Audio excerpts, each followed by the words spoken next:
Raila Odinga will be here. The Azimio leadership will be here. And we're inviting everybody at Mothers Union. And we're also going to have an engagement in town. And we want to hear what people are saying. We want to hear what is their input. What should we do with these Gachaguas and shareholders? Are we going to relocate them from Kenya so that we have ships brought by United Nations and buses, and then maybe we get removed from this country and might be go to Tanzania or another campsite? What are we going to do? Or are we then going to, then, if they insist that they're the shareholders, then we split this country into two. Shareholders country, that is the Kenya Kwanza Limited, and the Republic of Kenya, made up of 9 shareholders. Because what they have done is that they have replaced Article 1, that we the people, the sovereign nation of Kenya, with Companies Act, whereby Kenya is supposed to be led like a company. Join me, I am the leader of non-shareholders. Gachagua is the leader of shareholders from today. And I'm saying there will be 2 groups in Mount Kenya. One led by Gachagua, the shareholders, the other led by Iria. And that was one of the purposes of meeting Raila Odinga today. And I've told him clearly and so.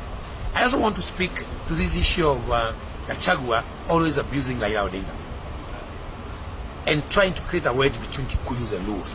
Luos are our friends. Karajis are our friends. All communities are our friends. And I am not going to accept a situation whereby the leader of some few shareholders is telling us that Luos are our enemies.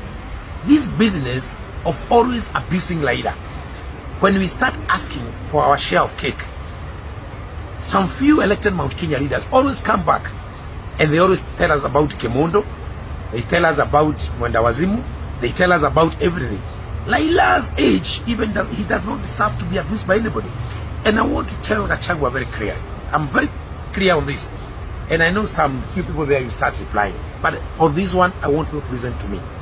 And I want now to speak to the people of Nyeri because they are my neighbors and they are our friends. Kibaki, President Kibaki, actually was literally installed by Raila Odinga. He's from Nyeri. Gachagua is asking us who is Raila Odinga. We need to reply to him that Raila Odinga is the person who installed his elder brother, the 3rd president of the Republic, Mwai Kibaki, as the president of Kenya, if he doesn't know who Raila Odinga in this country. Gachagua, and I respect him, I have no issues with him, has been in parliament for 1 term. Then he need to know the number of years that Mzee has been in politics for him to understand who Raila is. And I can tell you, the spirit of Mwai Kibaki must be turning in his grave now. Because somebody from his area is actually asking who is Raila Odinga. Raila Odinga literally coronated Kibaki. And the people of Nyeri need to silence Gachagua and tell him he's actually going to bring a curse to Nyeri people and even to the entire Kikuyu community. You can do politics, you can say you not give subsidies, but I think we should remove personal politics. And I am telling you, there is a time I say that some of us will get a curse. There is no way Rigathi Gachagua can continue abusing Raila. If you listen to William Ruto, he doesn't abuse Raila per se. They are dueling. It's a political duel. But we cannot have somebody at his only job every day is to rally people to abuse a person. So, and I want to repeat once more, the spirit of Mwai Kibaki must be turning in his grave, listening to Gachagua, asking who Raila is. At least, you can fight with him politically, but don't ask who he is. Tutajitawala sasa. Sawa sawa. Tutajitawala. Kwa sababu 70% are non-shareholders. Tutaunda serikali yetu, tutengeneze kitambulisho chetu na tuchukue kodi yetu. Si ndio? Kwa hivyo wajitayarishe. Hiyo isipofunguliwa baba, upende usipende, tutaunda serikali yako. Si ndio hivyo? Si ndio hivyo?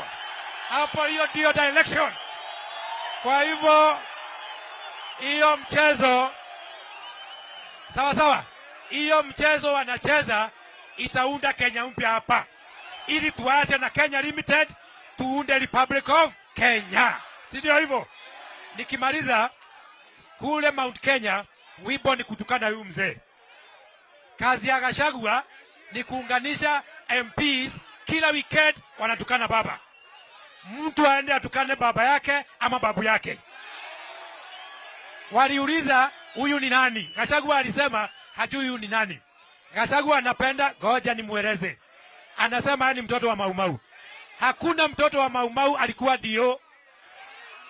Huyu ni mtoto wa mpishi wa wazungu.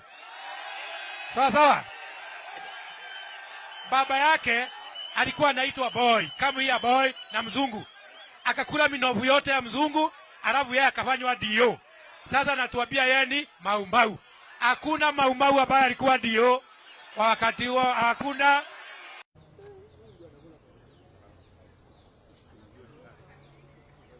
We need to focus on shared prosperity.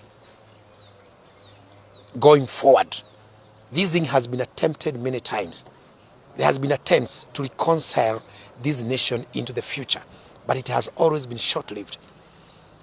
We want President William Ruto and Raila Odinga to be remembered as the two gentlemen who instituted long-term national reconciliation platform in this republic by making sure that we have created an accord which brings out shared prosperity, because that is our problem. People feeling excluded is our main problem, and there is no way you can silence them using guns. The way I hear some of the leaders saying, "Ati tutawasanya on Monday, we are going to crush them." You crush who? You can crush one, but you can't crush all of us. So the way to go is to make sure that what the president has put together is expanded into a national prosperity platform. We need to dig down even into BBI and ask, what good was in BBI? Who was not properly involved when we were crafting the BBI document? What else can we bring on board to create shared prosperity? And that is what we are looking upon. The other thing is that whatever is being put together must be inclusive. We must use the principle of inclusivity. We don't want 2 people or 3 people to sit together and say, this is the direction which Kenya should take. No. MPs, yes, is the initial process, but we must involve everybody. It must be multi-sectoral. We want to see the faith sector involved. We want to see even African eminent persons involved. We want to see electoral technology specialists involved, so that we can ask ourselves what went wrong and what should we do to mitigate the same from recurring in the next general election. We want to see the civil societies involved and engaged, non-governmental organizations, political parties, all leaders, so that whatever we put together has an input of every other segment and sector within and without Kenya. That's the only way we are going to come up with a document, an accord which is sustainable into the future.